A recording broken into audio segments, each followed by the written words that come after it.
বন্ধুরা, আপনাদের সকলকে শুভেচ্ছা। আজকে আমরা একটা টাইপের ম্যাথ দেখব।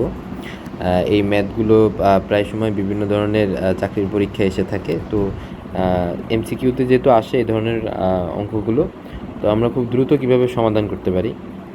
তো দেখুন, √7 প্লাস √7 প্লাস √7 ডিভাইডেড বাই √63, এটা সমাধান আমরা কীভাবে করব। চলুন, আমরা জানি এখানে যে 3টা √7 আছে, তার মানে 3√7। এখানে 63 আছে, তাহলে আমরা এটাকে √7 ইন্টু √9 ভেঙে ফেলি। এখন এই 3√7 আমরা জানি যে এই √7কে আর এই √9কে আমরা আলাদা আলাদা করে লিখতে পারি, √7 ইন্টু √9।